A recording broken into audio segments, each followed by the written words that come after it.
Sleigh bells ringing, diamonds blinging, carols singing, favorite season. Sleigh bells ringing, diamonds blinging, carols singing, favorite season. They said, say Nick, what you got up in that bag, yeah.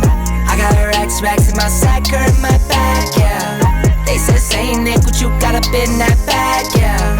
I got racks in my sack or in my bag, yeah. Frozen, neck is frozen, catch me rolling. Someone who's a big fan, Barstool's a big fan of, they talk about him quite often.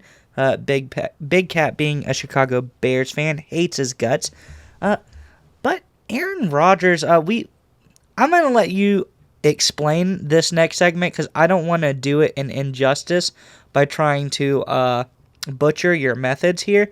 But why don't you get into our next segment for us? Sure. So, this is really kind of an extra level thinking here. And we're kind of at the end of the season. So the NFL is doing a lot of, well, who's the MVP? And right now people say, well, there's no runaway favorites. There's a lot of guys. Is it Brady? Is it Rodgers? Is it Mahomes? Is it Jonathan Taylor, the running back from Indianapolis? And I wanted to take a deeper look at some of these numbers, like next level data. Like we always say, we do our research, we work really hard. I wanted to do that and, do that make some good quality content here. And what I found is I looked up a formula and I found it and I like it. It's called Pythagorean win expectation.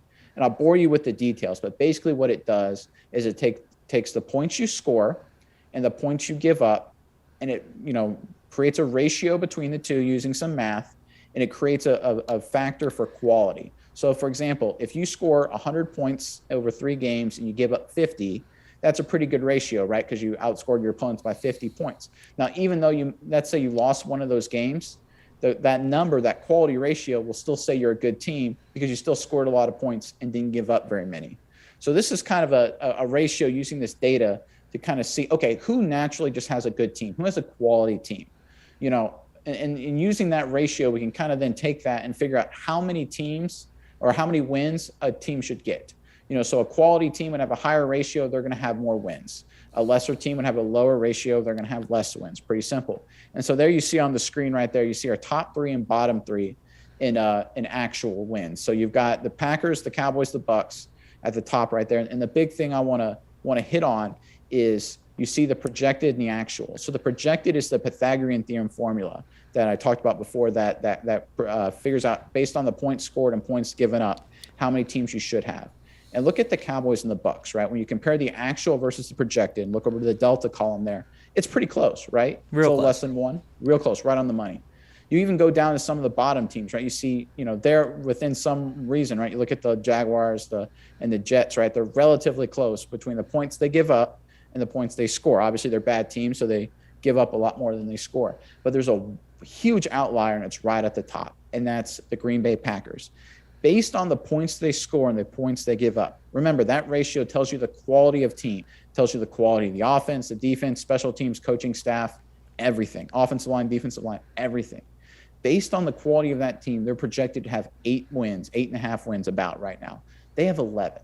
That delta, that 2.5, that is the Aaron Rodgers factor right there. He is essentially, instead of the Packers being a fringe playoff team, they're the best team in the NFL with him on the field. This is unbelievable. There's no one even remotely close, especially in the MVP race. I mean, you look at Prescott's, he's adding half a win.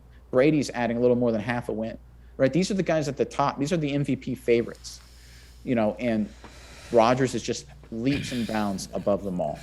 Yeah, and I think looking at the list a little deeper, like there are teams that are less impactful than they should be that are in a close delta margin to them, like in the -2 range, where they're underperforming comparatively to their team's talent.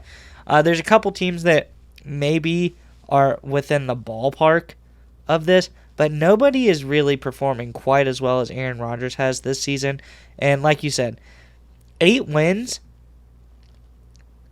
and Aaron Rodgers himself just being on the field gives you 3 extra wins.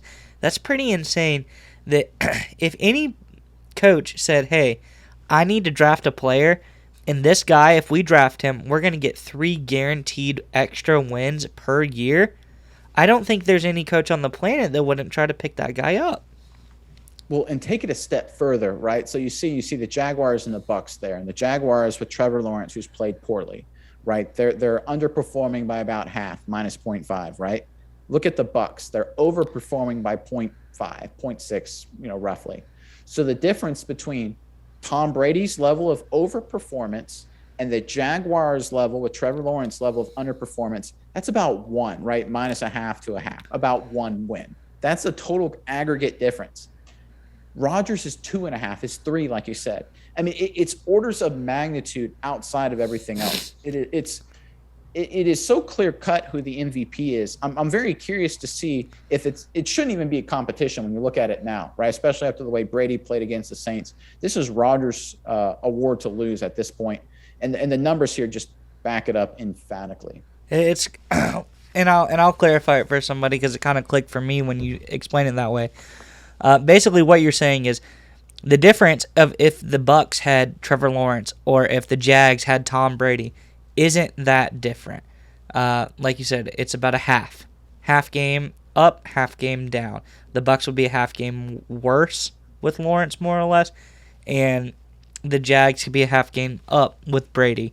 On paper, obviously things can change, but to be 3 games for the Jags to have 5 wins now, if they put Aaron Rodgers on that team, this is what the numbers are telling us. That is just so unbelievably crazy that you add one player onto a team and all of a sudden they go from worst team in the league to middle of the road, even, so to speak, 5 wins, 6 wins. That's, like you said, it's not even close. Well, and this is why, Rodgers knows he's this good, and the Packers have to know Rodgers is this good. Because, at a certain point, he was the MVP last year with similar kind of performance. At a certain point, he has to be like, look, guys, I know, aside from Devontae Adams, we don't have anybody on the receiver side. I know our offensive line isn't very good. I know our tight end is a 35-year-old guy, Mercedes Lewis, who hasn't been really a star player for about a decade. He has to know that, and he's still winning games, still putting up big numbers. I think just this disparity is mind-blowing when you look at it. The more and more you look at the data, it's, we always think that there's tiers of quarterbacks, right? But right now there's only one guy at the top tier, and that's Aaron Rodgers.